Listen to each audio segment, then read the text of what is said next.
Conversations with Azu Ishekwele. It's almost a year since the ongoing crisis in the Middle East between Israel and Palestine began, and 1 year after, there seems to be no let in bombing and killing of Palestinians, Israelis, Lebanese, all in one conflict. This forms the basis of our discussion today of the price Africa has to pay as Israel pursues the last Hamas. As usual, we bring you the interactive segment of Conversations with Azu, which is published on the back page of Leadership newspaper every Friday and syndicated across many other channels. You're welcome to Conversations, Azu. Thanks for having me, Julius. The conflict in the Middle East has persisted from October 7, and today is October 11, and there seems to be no end in sight. Everyone is paying a price, so to speak. Do you think the world is doing enough to see an end of this conflict? No. In my view, the world is not doing enough to end this conflict. It's unfortunate, but it does seem as if the people, the vulnerable, people around there, children, mothers, aged people have literally been abandoned to their devices, and people in the whole of that region, especially in the epicenter of the conflict, whether it's in Gaza or now it's in Beirut in Lebanon or it's in parts of Israel, people are living with fear, and I think that the world could do a whole lot more to bring this conflict to an end, but unfortunately that's not the case. Talking about Africa, Nigeria and the African Union have always put forward a proposition for a two-state solution. Yes. Do you think their voices are strong and loud enough for the world? Unfortunately, again, no. Israel is not, Israel, especially Israel under Benjamin Netanyahu, obviously not prepared for anything remotely close to a two-state solution. I think that I just get the sense that he's pursuing a winner takes all agenda there right now, which unfortunately cannot be the case. There has both the Israelis and the Palestinians have to live side by side, but unfortunately that is not the case. The resolutions have been passed at the UN for a two-state solution. That is what the African Union subscribes to. That's also what Nigeria and other African countries obviously also subscribe to. A number of African countries subscribe to that two-state solution. But under Netanyahu, I don't see that happening. South Africa went all out and obtained a ruling from the International Criminal Court. International Court of Justice, yes. Which Netanyahu, I should say, Israel has all but ignored. Yes, many of us, it was, as I said in my piece today, it's probably one of the most audacious jurisprudential effort to hold Israel to account for what is happening there. Of course, we know that this phase of the conflict started on October 7 with the unfortunate attack and killing of 346 Israelis who were attending a music concert, and the kidnap of well over 100 Israelis taken hostage, and a number of them, over 100 of them, are still hostage. And the families of all of these people are also still, they have gone through a very traumatic 1 year, you can just imagine. But that said, what we have also seen in the last 1 year does not suggest that Israel under Netanyahu is anxious at all to bring this conflict to an end, which is very frightening, with over 42,000 people dead on the Palestinian side, especially in Gaza Strip, and over 1,200 Israelis also dead, and lives ruined and desolate. And the conflict is doesn't look like the conflict is about it. Now we're almost on the verge of a regional conflict, which was one of the things that the world had feared. Is Netanyahu the problem? Do you think we take out of stage? Yes, I think that Netanyahu is the problem. I have no It's not something I would think twice to say, and I have my reasons for saying so. Netanyahu, if you recall, was almost down and out before, unfortunately, Hamas gave him an excuse to start this war. He had been indicted for corruption, was facing charges. His popularity was at an all-time low. He was actually at the end of his rope, so to speak, and then this happened.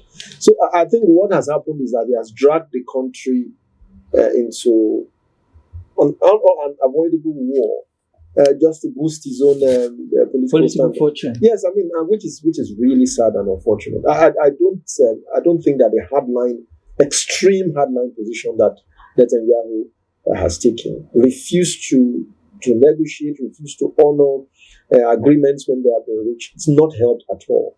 Not helped at all to bring this conflict to an end. Some other countries in Africa, Kenya, like you mentioned in the article, Kenya, DR Congo, Ghana, seem to be on the side of Israel. Now that divides the uniformity that you expect from the African Union. This, I don't think, is good for a regional bloc. Well, you're right. I mean, I wish that Africa had sort of presented a united front, but it is what it is. I guess that countries will always look after their own interest at the end when all is said and done. Kenya, for example, as I said in my article, enjoys very robust bilateral relations with Israel, especially in the area of agriculture. And Kenya is also anxious about,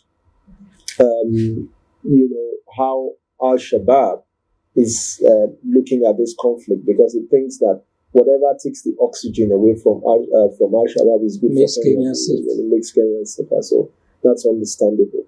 So there are such ties. But you also remember that in the case of South Africa, which is important to mention, South Africa also for historical ties, because of the strong historical ties and bond experience of apartheid and the role that the PLO played. South Africa has been willing to put at risk bilateral relations worth over 800 billion rands because it believes that the cause of justice must be served. So I'm not saying that countries should not look after their strategic interests, but I think this is about humanity, really. Nobody who sits and watches what is happening in Gaza or what's happening right now in Beirut, would be happy about what is going on. I think this conflict, people have to just sit on a round table and ensure that this conflict is brought to an end as quickly as possible for the sake of humanity. You said something about Nigeria, which I would like to cite. You said Nigeria used to be a radical champion of liberation struggles across the world, no matter where it was happening. Right now, if you were to take a poll, the country is divided down the middle on this issue.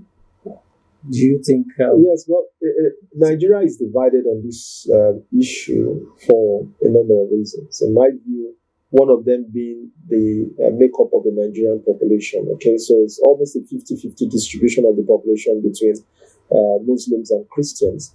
And of course, the Muslims see themselves as have some sort of affinity to the PLO and the Arab forces. And then, of course, the Christians see themselves as spiritual, part of this same spiritual kindred, if you like, with Israel. So that has created a problem on its own. And that problem has obviously been compounded by what the country itself has gone through in the last 2 decades or so, especially weakening economic conditions, the insecurity. Nigeria has become far more insular because of its weakening economic and security positions. And what you project on the international stage is a reflection of of the country's internal strength. Unfortunately, that internal strength has failed as a result of divisions for many reasons, and particularly for the reasons I have mentioned, weakening the country's voice and stand in matters like this, compared to what used to happen back in the 70s and the early 80s. And one last final question: the conflict between Ukraine and Russia is still ongoing, Yes. and now we have that of the Middle East now even escalating beyond Israel and Hamas to Iran and Lebanon. Are we on the fringes of a major world crisis again? Well, I was afraid you were going to say another world war, but I mean, yes, obviously we are. We have, if the parties involved do not de-escalate, and if enough pressure is not brought on them to de-escalate, we really cannot rule that out. As we speak now, there is suspense all around the world, particularly in Iran, because there's an expectation of a retaliatory strike by Israel. So, but I hope that, the world has seen enough crisis coming out of COVID, having to deal with the Russia-Ukraine war. I think the last thing that the world needs at this stage is another major conflict, especially in the area of the world where it is already brewing. All right. This is where we draw the curtain on this show. And it's all about humanity. It's not about religion. It's not about North or South. It's not about Christians and Muslims. It's about human lives being destroyed elsewhere. For more on this, please visit our social media visit our website azuishekwene.com, where you find more articles, videos, and materials produced by the author, who is a world-known columnist and who is very prolific. What we brought you here are just tips of the iceberg. Thanks for coming on the show, Azu.